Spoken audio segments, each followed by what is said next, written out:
And the closer I get to the point where all that stuff could cover what we're living on, that's financial peace. I could lose my job and then just be like, ah, you know what? Maybe I'll just go do YouTube full time.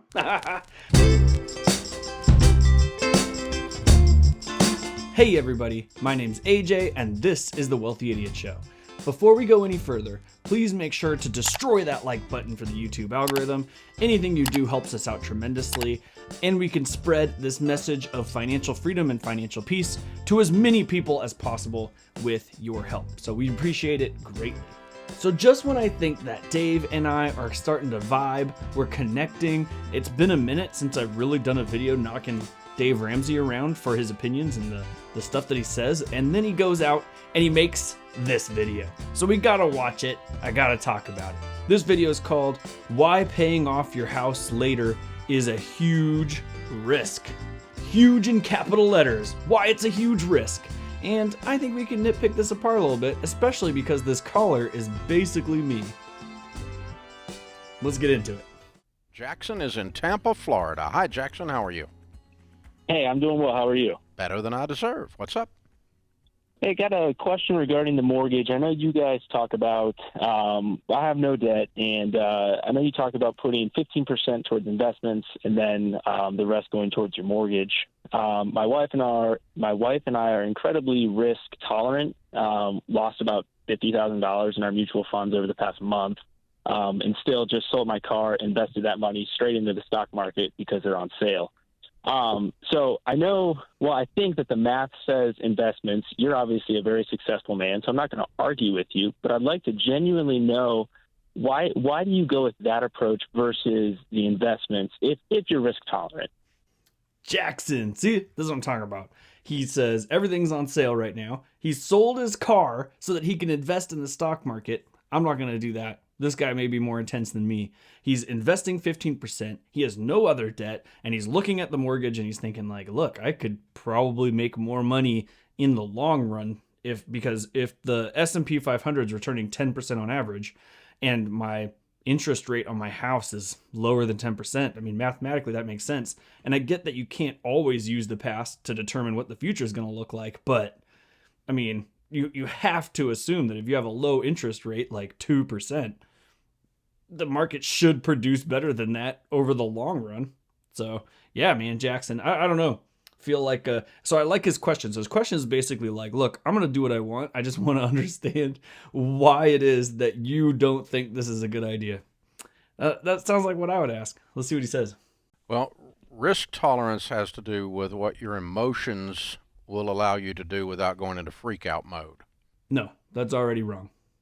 We'll get to it when he finishes this point, but I just want to say that's already wrong.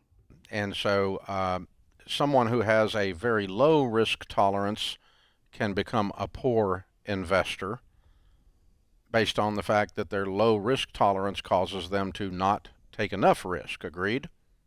Mm-hmm. That part is right. Someone who has too high a risk tolerance can cause them to be a poor investor because they take risky investments that end up losing more than they make because they live out on the edge. Yeah, I'm 99% mutual funds. I'm 1% in football helmets. So like I'm in.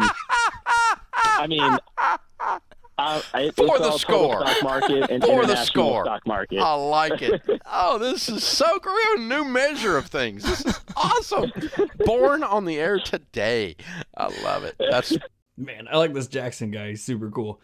So obviously. And the reason I say Dave's wrong is that he's not necessarily wrong in the sense that what he's talking about is true. You can be so scared that you end up making moves that cause you to lose out, right? So like you could not invest at all. You could take all your money out when the market's down because you're so scared.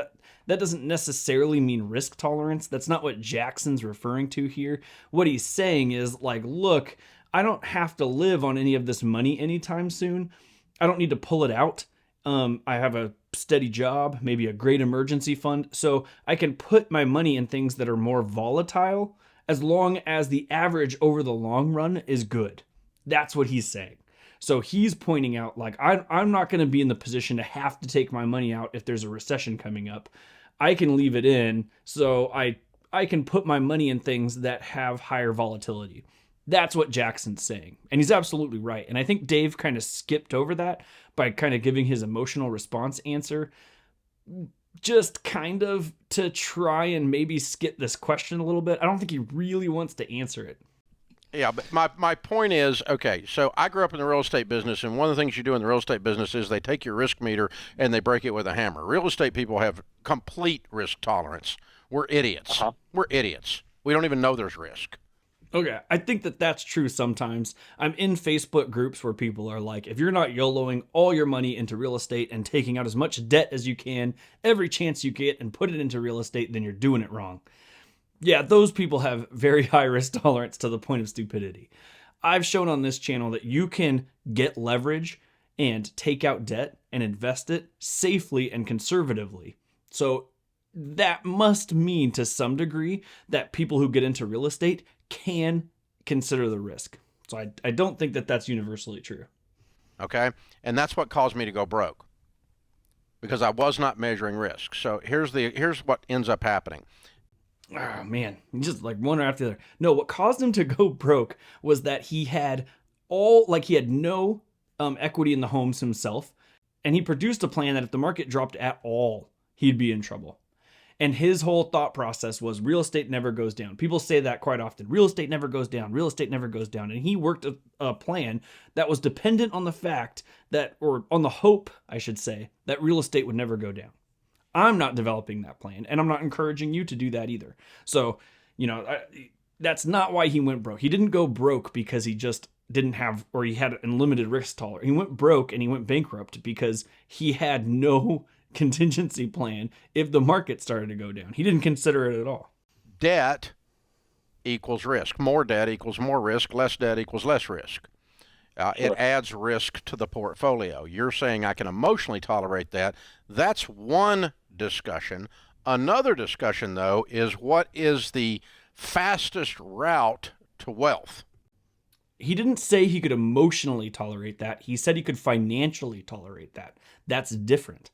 And more or less debt in your portfolio does not necessarily make your portfolio more or less risky. It turns out if you have the ability to cover that debt, it's not more risky. You could take that debt, you could leverage, and if you ever run into a problem, you could cover it. We teach that here. So it's not more or less risky that I have debt. I own several Airbnbs. I have debt on all those Airbnbs. And if something were to happen, not only do I have tons of equity because I paid over the down payment in order to make sure I had tons of equity, but for every dollar I have in debt, I have put into index funds or I have cash for. So I've very well covered my risk here. What's the fastest route to wealth? And it's ROI, return on investment, annual ROI, compounded yearly. That's the fastest route to wealth. And then, okay, we've got to discuss, can I stomach that with my risk tolerance? Do I have enough risk tolerance to go that route? The fastest, surest route to wealth, not just, and most likely. So I would go back to something like the 10,167 millionaires we studied. And the number of them that said, because I had a high risk tolerance, I kept a mortgage the whole time and I invested all the money. And today I have $1 million in mutual funds, or I have $2 million in mutual funds, and I owe $600,000 on my house. The number of them that said that was less than 10%. 90+%. I would put my money that 10% is wealthier than the other 90%. I don't have anything to prove that, but I'd put my money on that. I'm interested to see if Dave ever responds, and he can let us know. Said, I got my house paid off, and I dumped everything in mutual funds in my 401ks. Okay, so the practical facts are the normative way, the most likely way, the highest probability way, according to the data, to build wealth is to invest into mutual funds and to get the house paid off. So again, and I always pick this apart. I want to know how many of those people would still be millionaires if you didn't count their house equity. Because if you follow Dave's plan, your home equity is nothing. It means nothing. You can claim that, oh, I paid off my home so I can invest more. Okay, that's fine. Then show me the investments that aren't a part of your home equity that have built to the point where you could survive without needing any kind of income from your property. Because the problem with Dave's plan is that if you pay off your property, you still have to live there. You can't take out more debt, and you can't take out debt on another property, right? So that house is a house, and yeah, you don't have to pay on it monthly. That does nothing for you in terms of income when it comes to retirement. So I'm interested to know, and I keep saying this, how many of those people would still be millionaires if you took their home equity away? So if we took all the accredited investors, which means that you have to have a net worth of $1 million or more that's not in home equity, or your income back to back is over $200,000, then out of those people, how many of those people got to be where they are today because they stayed out of debt, they didn't use credit cards, they followed all of Dave's plans? I would say it's not too many. Because as it turns out, the fastest and surest way to wealth is a good ROI compounded annually. And we can produce a great ROI by borrowing and putting it into real estate. Now, there are risks involved in that, because if the real estate goes down, if rents go down, we get into a place where we have to try and cover that.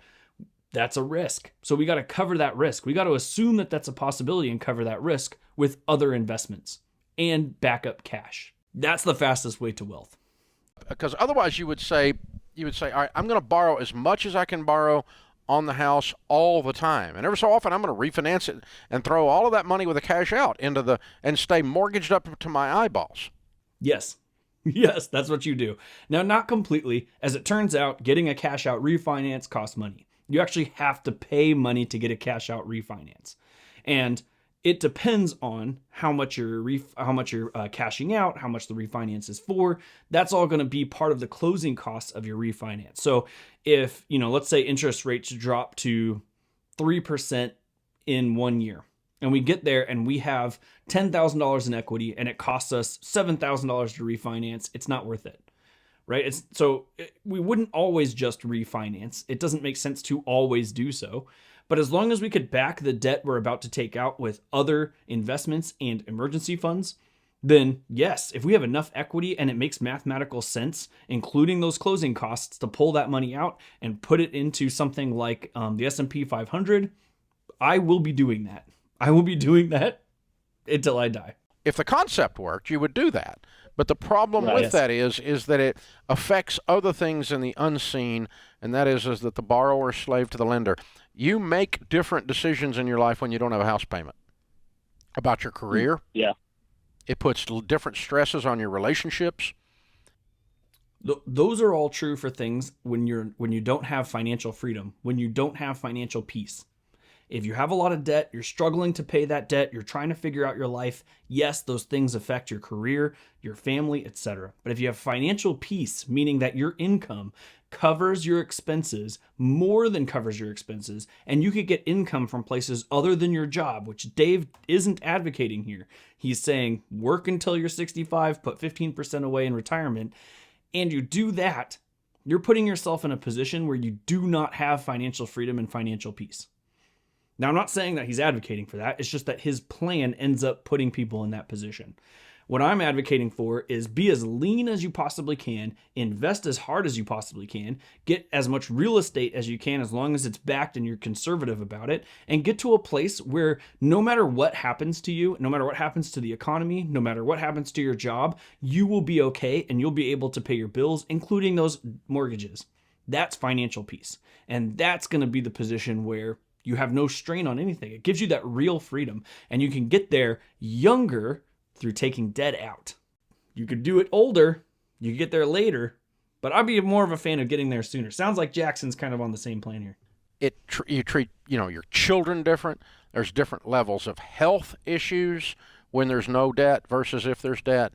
Regardless of risk tolerance, all of those things end up applying out there in the real world. Yeah. I keep going back to the car. You said you sold your car to invest.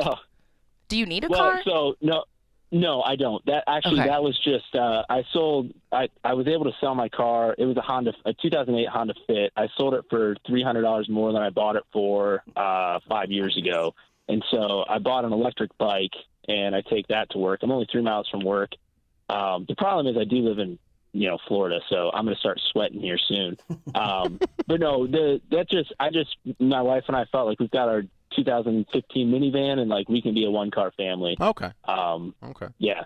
So that was more. Well, I guess I'm having a little bit of trouble wrapping my mind around the math of it, but maybe I need to let that. I don't think it. go. Here's the math. Here's how the math works. All right, in graduate level studies in finance, or maybe even in a good school in the senior year level, we are taught to. Christina and I were taught to analyze two different mutual funds. Okay, an aggressive growth stock mutual fund has a measure of risk called a beta. The higher the beta, the higher the risk. The higher the peaks and valleys if you chart it, the more volatile it is, okay? High beta, more risk, okay? Low beta, less risk. And so you take an aggressive growth with a high beta and maybe a 2.5 beta or something like that, and then you take a growth in income that might have a 0.8 beta, less than 1 beta. A 1 beta is the S&P 500, what the market does, just to give you an example. Okay. So here's how the math works. If you in order to compare those two, they have different volatility, so comparing them apples to apples is naive. You see what I'm saying? Sure. So the way you mathematically adjust for it is there's an inverse formula where the beta is flipped on its head in an inverse fraction, so that the beta reduces, the higher beta reduces the return of the risky investment, and the lower beta raises the return of the lower investment, so that after adjusted for risk mathematically, you can compare these apples to apples. Does that make any sense? It does. I knew you were smarter than I was. And so it's just what All right. So in English, because that's a lot of fancy words to try and convince us that we shouldn't be paying attention to the fact that the math works for what Jackson's saying here.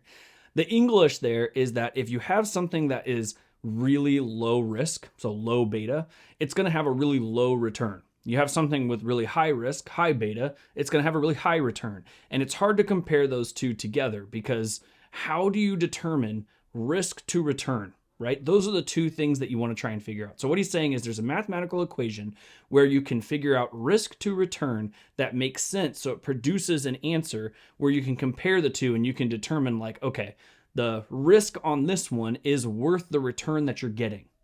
And the risk on this one is, the return on this one is so low that the risk doesn't even matter, right? Like, it's not even worth putting our money into at that point. It turns out that you can do the same thing with real estate. So if you look at real estate and you look at your cash flow and you look at a property and you think, okay, I'm going to cash flow $500 a month from this property. Then you can go look at rental fluctuations and you could see, does it dip below 500? Or more importantly, look at the percentages of how much it's dipped. So you could see the delta whenever the time moves. So delta is the difference. Whenever the time moves, or the rent, whenever the rent moves up and down, what's the biggest difference that you can find? And if the delta in that area is something like 15%, right? And if you take 15% off your rent, are you still cash flowing? The answer is yes. Then it's low risk. You're pretty low risk. And then I like to go even further than that. Let's make sure that the delta is not only lower than what I'm expecting, what I have covered in cash flow, but let's also make sure that it's twice what I have covered in cash flow. And then I don't have to worry about it. The market can move around and it really wouldn't matter for me. And that's where we're at now. So the market moves around. People didn't go to Airbnbs, at the beginning of COVID. We still produced enough to cover our rents because we looked at the risks. We looked at those numbers. Those numbers are all there. Just because, he's saying that they don't actually look at them, like real estate people don't look at that. That doesn't mean that you can't when you're doing this process. I was taught academically. It's not. I'm not a genius. That's good. So the thing is, what has never happened though? We're taught that in the financial world, Christina, but we're not taught to do that with debt. And so we compare a house with a mortgage equally to a house without a mortgage, or an investment property with a mortgage equally to an investment property without a mortgage, and we do not apply the increased risk, a beta, to the math formula. And so that's what I mean by real estate people, their risk meter's broken. They don't analyze for risk. and we don't mathematically adjust for risk. And so when we add the beta idea or concept to your question, it says you are taking more risk, so we should put a higher beta on your plan, a lower beta on my plan, and when we risk adjust mathematically, our plans are going to be fairly equal. That's helpful. I really appreciate it. Cool. I don't know if that made any sense or not. Something like a barrel of fish hooks, but it is the truth. So that's the end of the video. So when you're debt-free, you build wealth faster. Except I broke down the numbers on how even with interest rates the way that they are now, how I could produce a yearly ROI of over 20% by putting my money into real estate versus anywhere else. So no, you don't build wealth faster by not getting into debt. Mathematically, that doesn't make sense. And Jackson's calling it out. Jackson's like, look, I have plenty of space, meaning that like if something bad were to happen to the economy, I'd be fine. You know, even if I was in debt, I'd be fine. I have plenty of stuff that I could cover my debt with for extremely long periods of time. That makes you risk tolerant, not the emotional part, just the fact that you could cover it. And same here. If I ran into any issues, I have plenty of assets to cover that risk, and I have plenty of cash to cover that risk. So if the question is, look, like a whole bunch of people do real estate without considering risk, therefore you shouldn't do real estate either because you won't consider the risk. Okay, but what if I do real estate and I do consider the risk? What if I cover the risk with other investments and having backup cash? What? So is the answer then like you still shouldn't do it because Dave thinks that there's risk involved? I don't know. So I think that this is a video that kind of shows that Dave really didn't want to answer this question. He was kind of skirting around it the whole time, trying to make points out of other things. And then when he gets into that bit where he's like, it causes a lot of emotional stress. I totally disagree. I sleep great at night. I don't think about it at all. And I think that's due to the fact that I know my cash flow, my other investments, everything is covering all of this risk. And that cash flow and these investments are covering other parts of my lifestyle. And the closer I get to the point where all that stuff could cover what we're living on, that's financial peace. I could lose my job and then just be like, you know what? Maybe I'll just go do YouTube full time. So if you liked the episode, please make sure to like and subscribe. Hit up wealthyidiots.com. We got tips, calculators, articles. We're trying to cover all the topics that we possibly can. And I want to thank you guys for sticking around. I do love myself some Dave Ramsey. I watch him all the time, which is why we got him on our YouTube channel on a regular basis. On this real estate thing, we tend to disagree, but we do agree on a lot. So check out some of the other videos we have where we do agree with each other, and I'll see you guys next time.